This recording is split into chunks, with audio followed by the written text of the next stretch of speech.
Be me. 27 years old, work from home doing tech stuff, making decent money. Been dating Sarah for 4 years, met her in college during sophomore year. Relationship was good at first. We did normal couple stuff like movie nights, dinner dates, weekend trips to the beach. I thought everything was fine. We talked about getting engaged next year. Then about 6 months ago, things started getting weird. Sarah started going to the gym constantly, like 5 times a week. I just want to get healthier, babe. Support me. Of course I support her. I'm not a monster.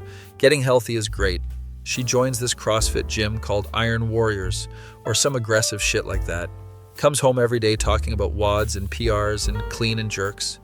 I have no idea what any of this means, but I nod and smile. That's great, honey. I'm proud of you. She starts eating nothing but chicken breast, sweet potatoes, and broccoli.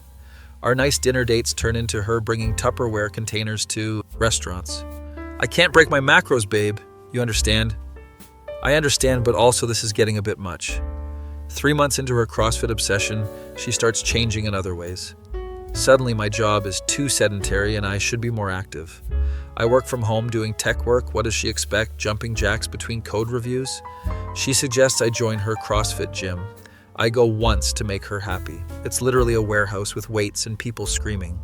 Some instructor who looks like he eats steroids for breakfast yells at me about my form. I pull something in my back doing a deadlift wrong. Decide CrossFit is not for me. I prefer my regular gym where I do normal person exercises.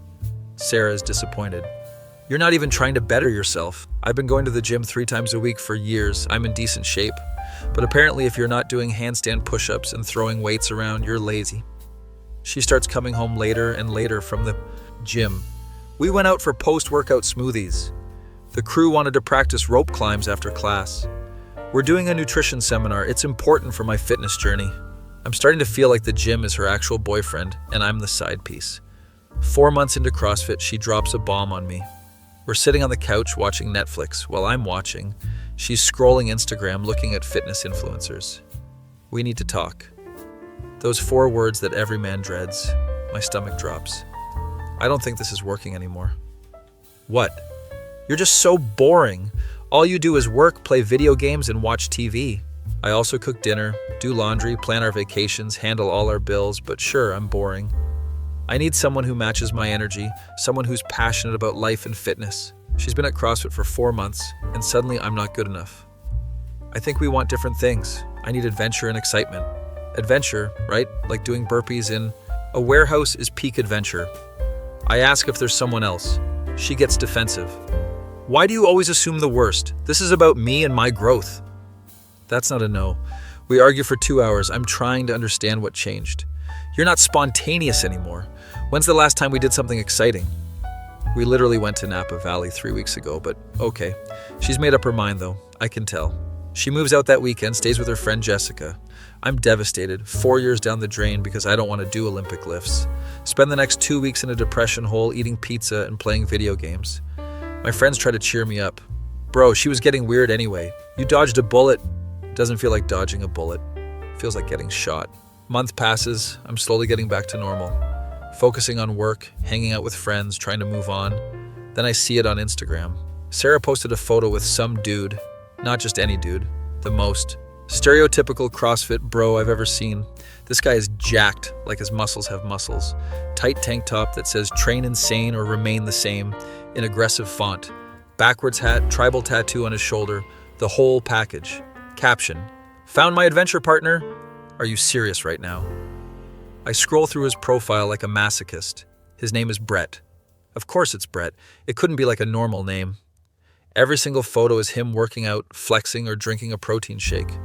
One photo is him doing a handstand on a paddleboard in the ocean. Another is him holding a fish he caught with the caption, Beast Mode. This guy makes his entire personality about fitness. And Sarah left me for being boring. I show my friend Mike. Holy shit, dude. That guy looks like he screams when he opens pickle jars. Mike's trying to make me laugh, but I'm just sad. 2 months after breakup, I run into Sarah at the grocery store. She's in the produce section, inspecting sweet potatoes. Like she's choosing a diamond. She sees me, waves. Hey, how are you? How am I? I'm buying frozen pizza at 2 p.m. on a Saturday. How do you think I am? I'm good, you? Amazing. Life's been so incredible. I'm training for a CrossFit competition. Of course you are. She tells me all about Brett, how he's a CrossFit coach and personal trainer. He's just so passionate about everything, you know? We're always doing something active. Good for you, Sarah. I'm really happy. I'm not happy. She mentions they're moving in together. It's been 2 months and she's moving in with this dude. When you know, she says with this huge smile. I make an excuse about having ice cream in my cart and leave. Sit in my car feeling like shit for 20 minutes. Call Mike. He takes me out for beers. Dude, she's in the honeymoon phase with Muscles McGee. She'll realize he's probably an idiot. Mike's a good friend, but I don't think that's helping. 3 months post-breakup, I'm actually doing better. Started seeing someone new, a girl named Amy from work. She's cool, likes normal things like brunch and museums. Doesn't talk about macros even once. It's refreshing. Life is moving on. Then my phone rings. It's Sarah. I haven't heard from her in a month. Why is she calling? I answer like an idiot. Hey, I know this is weird, but can we talk? My first thought is she wants to get back together. My second thought is, why would I want that? About what? Can we meet for coffee? I really need to talk to someone who actually knows me. Red flag city, population, this conversation. But curiosity kills the cat, and I'm apparently a cat. Agree to meet her the next day at a coffee shop. I show up, she's already there looking stressed. Her hair is in a messy bun, she's wearing sweats. She looks tired. This is different from the glowing CrossFit warrior I saw at the grocery store. We sit down, she orders some complicated protein coffee thing. So, thanks for meeting me. I know it's awkward. Yeah, it's awkward. You dumped me for a guy who probably eats raw eggs. What's up, Sarah? She takes a deep breath. Brett is exhausting. Oh boy, here we go. She starts venting about how he wakes up at 4:45 a.m. every single day to work out. He literally sets 5 alarms and they all sound like air raid sirens. She can't sleep past 5 a.m. anymore because he's doing burpees in the living room. And he makes me feel guilty if I don't go to the gym with him every single day. Thought that's what you wanted, Sarah. Someone who matches your fitness energy. I just wanted to be healthier. I didn't sign up for a drill sergeant boyfriend. She tells me Brett only eats chicken, rice, and vegetables. We went to my favorite Italian restaurant for my birthday, and he brought his own food in a cooler. I'm trying not to laugh, but it's difficult. A cooler, Sarah? Like a literal cooler? Yes. He had containers of grilled chicken and brown rice. The waiter looked so confused. I'm sipping my coffee, trying to maintain composure. She continues. And he's obsessed with posting everything on Instagram. Every workout, every meal, every flex. I can't have a normal conversation with him without him turning it into motivation speech. Apparently, Brett speaks exclusively in fitness quotes. The only easy day was yesterday. Excuses don't burn calories. Pain is weakness leaving the body. It's like dating a gym poster. And the sex. Oh no, I don't want to hear this. He treats it like a workout. He's literally counting reps and checking his heart rate monitor. I'm going to need therapy after this conversation. Last week, he stopped in the middle to do push-ups because his Fitbit said he hadn't hit his activity goal. What the actual hell? Sarah looks at me with desperate eyes. I made a mistake. You were right. I was being stupid. There it is. I miss how easy things were with you, how we could just relax and watch movies without someone yelling about gains. I'm sitting. They're processing this information. Part of me feels vindicated. She left me for this and now she's miserable. But part of me also feels bad because she clearly didn't think this through. Sarah, what do you want me to say? I don't know. I just needed to talk to someone normal. Does Brett know you're here? She shifts uncomfortably. He's at the gym. He goes twice a day now. Of course he does. He's training for some competition. He's on this insane program. He wakes up, works out, drinks a protein shake, goes to work training people, comes home, works out again, eats chicken, posts on Instagram, and passes out by 8 p.m. We haven't had a real conversation in weeks. Sounds like paradise, Sarah. Really? And his friends are all the same. They only talk about fitness and supplements. Last weekend we went to a barbecue and everyone was discussing their deadlift maxes while eating plain chicken off paper plates. I'm trying so hard not to smile. No one was drinking beer. No one was playing music. Just protein and gains talk. She looks like she's about to cry. I thought I wanted adventure and excitement, but apparently that just means endless burpees. I feel like I should say something comforting, but I'm also kind of enjoying this. Sarah, you made your choice. You have to live with it. I know. I just miss when life was normal. She asks about me, what I've been up to. I tell her about Amy, how things are going well. She looks hurt. That was fast.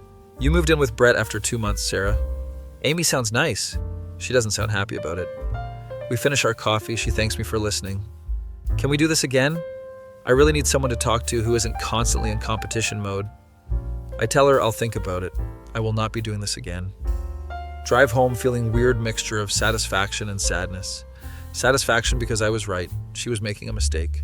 Sadness because 4 years meant something and it ended badly. Tell Mike about the coffee meeting. Bro, she totally wants you back. I don't think that's what this is. I think she's just unhappy. Either way, stay away, man. That's drama you don't need. He's right. 2 weeks pass. Sarah texts me. Hey, I know you said you'd think about meeting again, but I could really use a friend right now. I don't respond. She texts again the next day. Brett and I had a huge fight. He said I'm not committed enough to the lifestyle. Not my problem, Sarah. Day after that, another text. He threw away my Ben & Jerry's because it doesn't fit his macros. It was my ice cream. Okay, that's actually messed up, but still not my problem. I finally respond, Sarah, I think you need to talk to Brett about this, not me. I'm trying to move on. She replies immediately. You're right, I'm sorry. I shouldn't be dumping this on you. It's just hard because you actually know me. Brett just knows Jim's Sarah. I feel bad, but I also know this is a boundary I need to maintain. Hope you figure things out, but I can't be your emotional support ex-boyfriend. She sends a sad emoji and doesn't text again. Month goes by, life continues. Amy and I are getting serious. She meets my friends. Everyone likes her. She's stable, mature, doesn't think my job is boring. We cook dinner together, watch shows, have actual conversations. It's nice. It's normal. It's what I needed. Then one Saturday, I'm at Home Depot buying stuff for a home project. Hear someone yelling in the parking lot. It's an aggressive, motivational yelling. I look over and it's Brett doing box jumps onto the curb. In the Home Depot parking lot, in full workout gear, tank top, the works. Sarah is sitting in the car looking miserable. He finishes his set, does a flex, yells, yeah! Several people are staring. He gets in the car, they drive past me. Sarah sees me. Her eyes go wide. She looks absolutely dead inside. I give a small wave. She looks away quickly. Load my car and leave. Texting Mike. Immediately. Dude, I just saw Brett doing box jumps in a parking lot while Sarah watched from the car. Mike responds, ha, she really chose that life. I feel bad laughing, but also it's objectively funny. Another month passes. I'm at my regular gym doing normal person exercises. Treadmill, some weights, nothing crazy. Some guy next to me is slamming weights down, like violently slamming them. I look over, it's Brett. Oh, great. He sees me, does a double take. Yo, you're Sarah's ex, right? How does he know who I am? Yeah, we dated. He walks over, extends his hand for the most aggressive handshake I've ever experienced. Brett, good to meet you, bro. Sarah told me about you. I'm sure she did. You work out here? Never seen you before. Yeah, I come here regularly. He looks around the gym like it's offensive to him. Pretty basic setup. You should check out Iron Warriors. That's where real training happens. I'm good, thanks. Sarah and I train there every day. We're both prepping for competitions. Sarah doing a CrossFit competition? That's news to me. She's really committed now. Total transformation, bro. He's talking to me like we're buddies. We're living that grind lifestyle. 4:45 a.m. wake-ups, 2-a-days, meal prep Sundays. Sounds absolutely terrible. You should join us sometime. I could coach you up. I'm good with my routine, thanks though. He looks at my physique. Yeah, man, you could use some functional fitness. Build some real strength. Did this dude just insult me? I'm happy with where I'm at. That's cool, bro. Not everyone wants to be great. What? He pats me on the shoulder way too hard. Good seeing you, man. Keep grinding. He walks away to go scream while doing deadlifts. I finish my workout annoyed. Text Sarah later. Ran into Brett at the gym. He's interesting. She responds fast. Oh God, what did he say? Just invited me to CrossFit and implied I'm weak. I'm so sorry. He gets intense about fitness. He doesn't mean it. Definitely meant it. How are things going with you guys? Long pause before she responds. Good. Really good. Busy with training, but good. That's the most unconvincing text I've ever received. Decide not to push it. A few weeks later, I'm out to dinner with Amy at this nice restaurant. We're having a great time, sharing a bottle of wine, laughing. Guess who walks in? Sarah and Brett. Brett is wearing a shirt that says Eat Clean, Train Dirty to a nice restaurant. They get seated across the room. Amy notices me staring. Everything okay? Yeah, just saw my ex. She's cool about it, not jealous or weird. Which one is she? I point subtly. The one with the guy who looks like he's about to do push-ups? I laugh. Amy's the best. We continue our dinner. I try not to look over, but I can see Brett from the corner of my eye. He's studying the menu like it's personally attacked him. I see him talking to the waiter, gesturing aggressively. Sarah has her head in her hands. Waiter walks away, looking confused. 10 minutes later, Brett pulls out Tupperware containers from a backpack. He actually brought his own food to a restaurant. Sarah was not joking about that. Other diners are staring. The manager comes over. There's a discussion. Brett is arguing about his right to eat his own food. I have macros to hit, bro. I can't just eat whatever. The manager is trying to be professional. Sarah looks like she wants to disappear. Eventually, they reach some compromise where Brett can eat his food if they order drinks. He orders a protein shake. They don't have protein shakes. He asks if they can blend him chicken. I'm watching this train wreck unfold in real time. Amy is also watching now, entertained. Is he serious right now? Unfortunately, yes. Sarah catches me looking. Our eyes meet. She looks embarrassed. I give her a sympathetic look. She looks away quickly. Brett is now showing the waiter his phone, probably his fitness Instagram.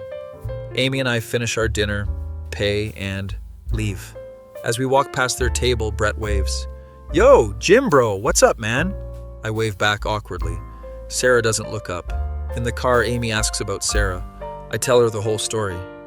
So she left you because you were boring and now she's with a guy who brings Tupperware to restaurants? Essentially, yes. That's the saddest thing I've ever heard.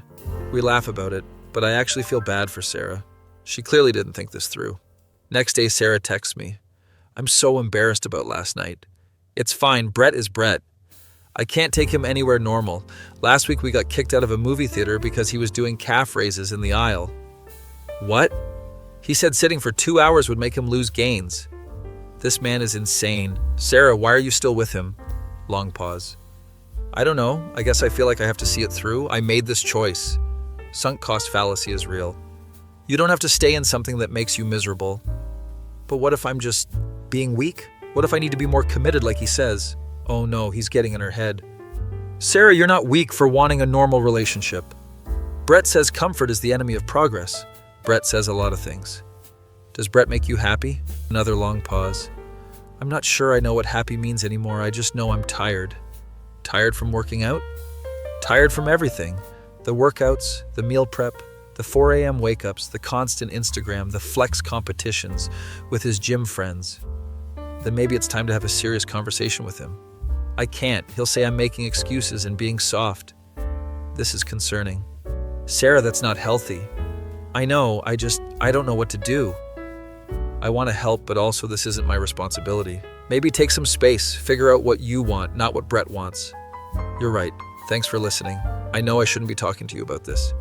It's fine, I just want you to be okay. You're a good person. I'm sorry I called you boring. You were never boring.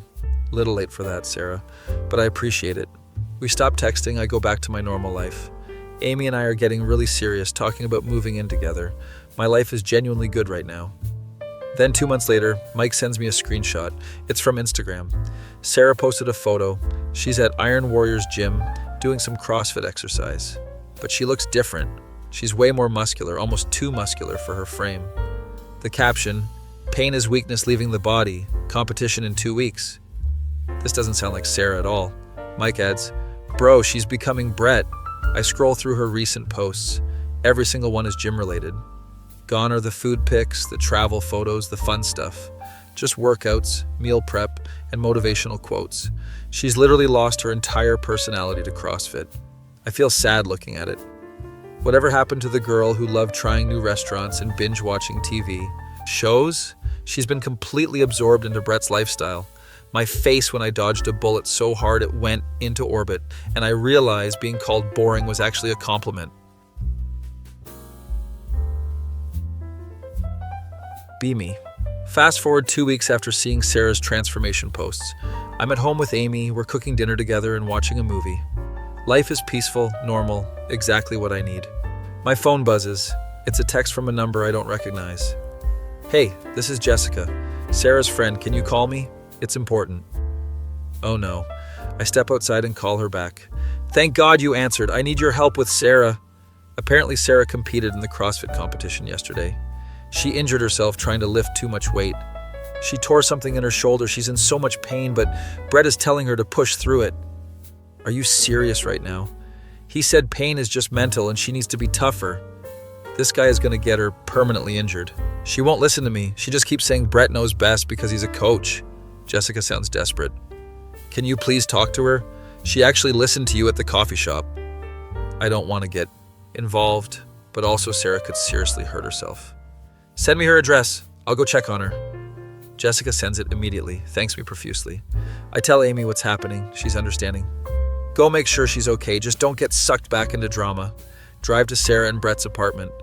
It's in this weird industrial area near the CrossFit gym. Knock on the door. Brett answers, shirtless, of course, protein shake in hand. Yo, gym bro, what's up, man? Jessica said Sarah got hurt, wanted to check on her. His face changes. She's fine, just a little strained. She's being dramatic about it. A little strain, right? Can I talk to her? He looks annoyed but steps aside. Their apartment is insane. Weights everywhere. Motivational posters on every wall, meal prep containers stacked in the kitchen. There's a pull-up bar in the doorway and resistance bands hanging from the ceiling. It looks like a gym exploded. Sarah's on the couch, her arm in a sling, looking miserable. What are you doing here? Jessica called me, said you got hurt. She glares at her phone. I'm gonna kill her, I'm fine. She's clearly not fine, she winces when she moves. Brett interjects. See bro, she's good. Just needs to man up and get back to training. Brett, she's literally injured. It's just a minor setback. We've got regionals in 6 weeks. This dude doesn't care about her health at all. Has she seen a doctor? Brett laughs. Doctors just want to give you pills and tell you to rest. That's weak. Oh my God. Sarah speaks up quietly. I probably should see a doctor. It really hurts. Babe, we talked about this. You're stronger than the pain. I'm getting angry now. Brett, she needs medical attention, not motivational speeches. He steps toward me. Who are you to come into my house and tell me how to handle my girlfriend? I'm someone who actually cares if she permanently damages her shoulder. We're staring each other down. Sarah stands up, wincing. Stop, both of you. She looks at Brett. I'm going to the doctor tomorrow, whether you like it or not. Brett's face gets red. Fine, be weak, see if I care. I'm going to the gym. He grabs his gym bag and storms out. Slams the door so hard a motivational poster falls off the wall. Sarah sits back down and starts crying. I sit in the chair across from her, not sure what to do. I can't do this anymore. She's full on sobbing now. Everything hurts. I'm exhausted. I can't remember the last time I did something fun. Then why are you still with him? Because I'm stubborn. I didn't want to admit I was wrong. She wipes her eyes with her good arm. You tried to tell me. Everyone tried to tell me, but I thought I knew better. I thought being with someone exciting would make me exciting, but I just feel lost. I hand her tissues from the coffee table. Sarah, you need to do what's best for you, not what Brett wants. I know, I'm just scared. I left you, moved in with him, made this huge deal about finding myself, and now if I leave him, everyone will say I told you so. Who cares what people say? Your health and happiness matter more. She nods, crying quieter now. The doctor told me at the competition that I should stop immediately, that I was risking permanent damage. And Brett said the doctor didn't understand the athlete mindset. This is borderline abusive. Will you come with me to the doctor tomorrow? I don't want to go alone and Brett won't come. This is getting complicated. Sarah, I have a girlfriend. This isn't really appropriate. Please, just as a friend, I'm actually scared about what they're going to say. She looks genuinely terrified. Against my better judgment, I agree. Okay, but this is it. After tomorrow, you need to figure this out yourself. Thank you, seriously, thank you. I leave before Brett gets back. Text Amy the full situation. She's not thrilled, but understands. Just be careful, she clearly still has feelings for you. I don't think that's what this is, but Amy might be right. Next morning, I pick Sarah up. Brett is at the gym, didn't even say goodbye to her, apparently. We drive to the urgent care. She's quiet the whole way. At the doctor, they do x-rays and examination. Doctor comes back looking concerned. You have a significant rotator cuff strain, possibly a partial tear. You need complete rest for at least 6 weeks, possibly physical therapy. If you continue intense exercise, you could tear it completely and need surgery. Sarah's face goes pale. 6 weeks? I can't train for 6 weeks. You can't train at high intensity for possibly 3 to 6 months depending on healing. She starts crying again. Doctor prescribes rest, ice, anti-inflammatories, and physical therapy. You need to listen to your body. Pushing through this kind of pain causes permanent damage. We leave. Sarah is devastated. Not about her health, but about missing training. Brett is going to be so disappointed in me. Sarah, Brett should be worried about you, not his training schedule. You don't understand. Regionals are everything to him. And what about what's everything to you? She doesn't have an answer. I drive her home, help her inside. Do you want me to stay until Brett gets back? No, you should go. You've done enough. Are you going to tell him what the doctor said? I have to. I leave, texting her to let me know she's okay. 3 hours later, she texts. Brett lost it, said I wasn't committed enough, and that I quit on him. Oh boy. He's at the gym cooling off. I think we're going to break up. Good, you should break up. I'm sorry for dragging you into this. It's okay, just take care of yourself. That night, Mike calls me. Dude, Sarah just posted on Instagram that she's single. What? I check Instagram. Sarah posted, sometimes the hardest workout is walking away. New chapter starting now. Comments are already flooding in. Brett commented, weak mindset, I need a real warrior woman. He's such a child. Dozens of supportive comments for Sarah. Some of her old friends commenting, welcome back, we missed you. I don't comment, just observe. Amy sees it too. So she finally left him. Looks like it. Are you going to reach out? No, she needs to figure this out on her own. Amy kisses me. Good answer. Week passes. Sarah doesn't contact me. I assume she's dealing with the breakup and healing. Then I'm at the grocery store again. Seems like grocery stores are where I run into Sarah. I see her in the frozen food aisle. She's putting Ben and Jerry's in her cart. Multiple pints. She sees me, freezes. Hey, how's the shoulder? Better. Starting physical therapy next week. She looks different, more relaxed somehow. How are you handling everything? Honestly, I'm relieved. I got my life back. She gestures to her cart full of normal food. I ate pizza yesterday and didn't feel guilty. It was amazing. I laugh. Where are you staying? Back with Jessica, looking for my own place. Brett didn't take it well. He's been posting passive-aggressive workout videos about loyalty. Of course he has. But I don't care anymore. I deleted Instagram off my phone. Good for her. We chat for a few minutes. It's surprisingly not awkward. Thank you for helping me. I know it was weird. I'm glad you're okay. I owe you an apology, a real one. She takes a breath. You were never boring. I was just confused about what I wanted. I thought excitement meant constant chaos, but really I just needed to be comfortable in my own skin. Brett was like a midlife crisis, except I'm 26. I appreciate the apology. I hope you find what you're actually looking for. Me too, and hey, your girlfriend seems nice. I'm happy for you. We say goodbye. It feels like closure. A month later, I'm at a coffee shop with Amy. Sarah walks in with a guy, not a Brett type, just a normal-looking dude. They're laughing. He's carrying a book. She sees me, waves, comes over to say hi. This is David. He's a librarian. A librarian, the most un-Brett profession possible. We met at a book club I just joined. She looks genuinely happy. They get their coffee and leave. Amy smiles at me. Looks like she finally figured it out. Yeah, guess she did. 2 months after that, I'm scrolling Instagram. Brett posted a video. He's doing some insane workout, screaming. Caption, still looking for my ride or die. Must be able to squat body weight and wake up at 4:45 a.m. No weak mindsets. I show Mike. Bro, this guy is going to die alone surrounded by protein powder. Probably accurate. I check Sarah's profile out of curiosity. She reactivated it, but it's completely different now. Photos of books, coffee shops, normal friend hangouts. One recent photo is her and David at a museum. Caption, turns out boring is actually really nice.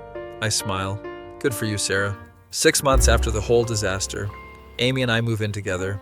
We're at Home Depot again, buying stuff for our place. I'm looking at paint samples when I hear aggressive grunting. No, it can't be. I look over. Brett is in the parking lot doing burpees. Again. He's with a new girl who looks terrified. She's holding a protein shaker bottle and looking around embarrassed.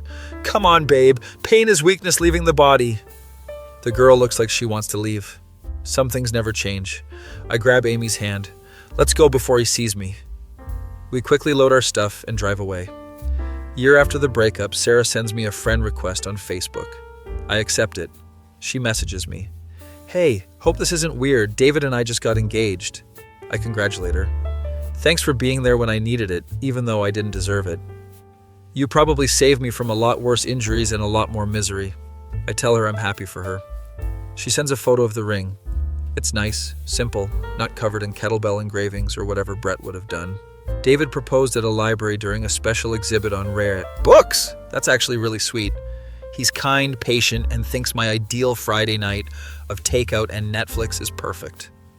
Turns out I didn't need adventure. I just needed someone who accepts me as I am. I show Amy the message. That's actually really nice. She seems like she's in a good place. Yeah, she does. Still glad she called you boring, though.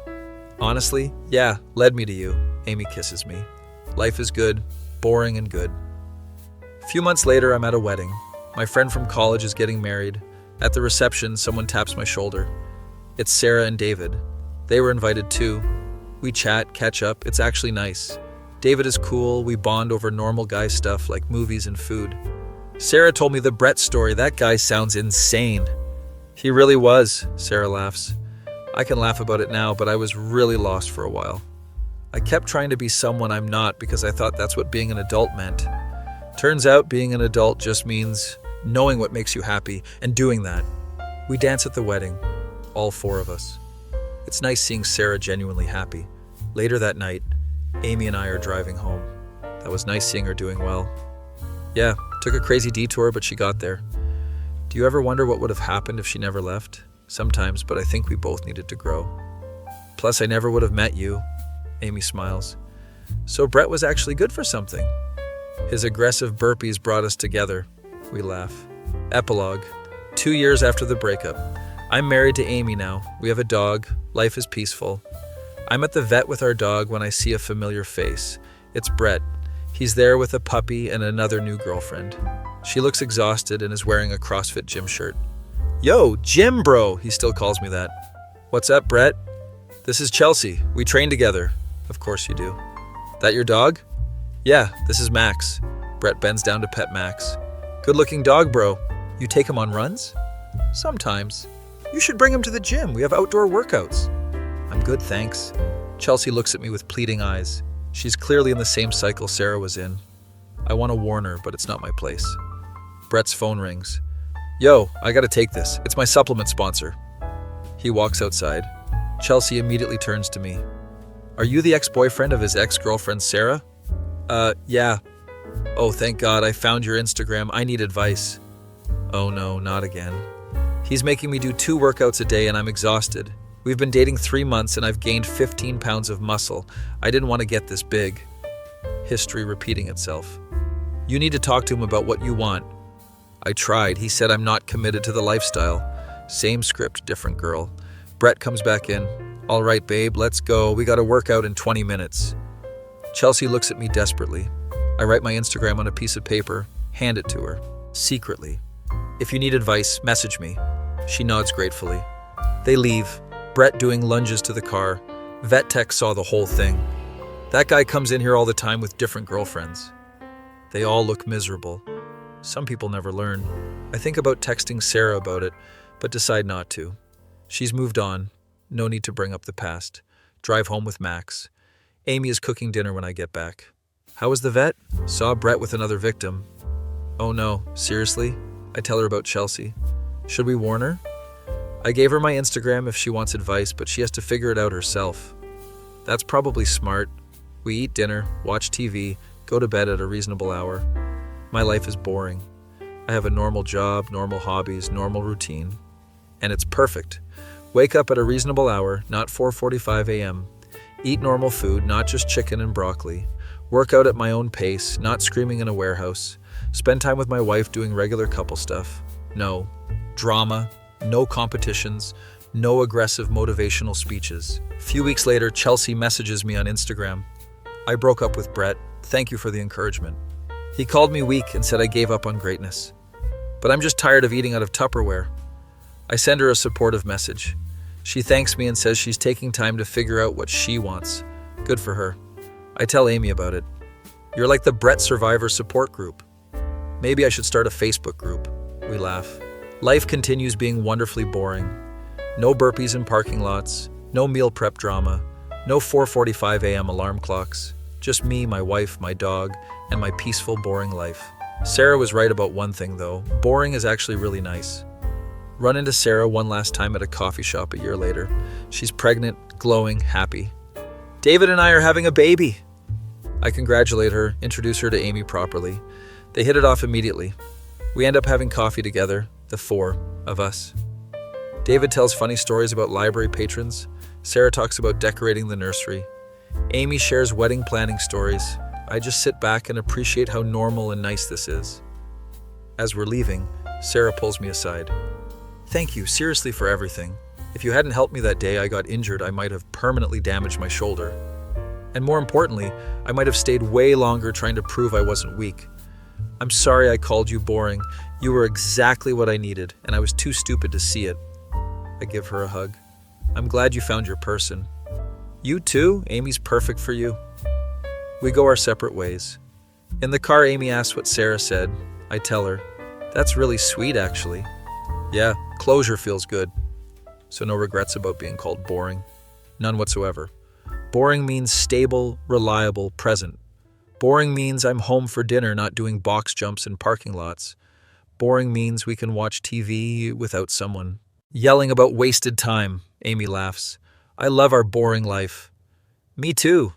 Drive home to our boring house, eat our boring dinner, watch our boring TV shows, go to our boring bed at a boring, reasonable hour, and it's absolutely perfect. Meanwhile, somewhere Brett is probably doing burpees at a gas station with his next victim. Some people choose chaos. Some people choose peace. I chose peace, and I've never been happier. Years later, I occasionally see Brett's Instagram. He's still single, still screaming, still doing parking lot workouts. His bio now says, seeking alpha, female to build empire with. Good luck with that, buddy. Sarah and David have 2 kids now. Their Instagram is full of family photos, book recommendations, and cozy home content. Amy and I have a kid on the way. Our life plans include things like finish the basement and plant a garden, not compete in regionals or hit new PR. I see my old gym bro friends sometimes. They ask if I miss the excitement of the Sarah Shadtaz and Brett saga. Not even a little bit. Drama is exhausting, boring is where it's at. They laugh, but they get it. Most of them are married with kids now, too. We all chose boring, and we're all happy. Moral of the story, if someone calls you boring for being stable and reliable, they're doing you a favor. Let them go find their CrossFit Chad. They'll figure it out eventually, and when they do, you'll be happily living your boring life with someone who appreciates you. My face when being called boring was the best thing that ever happened to me. That feeling when you realize the quiet life is actually the good life, and watching your ex suffer through parking lot burpees was worth every moment of heartbreak.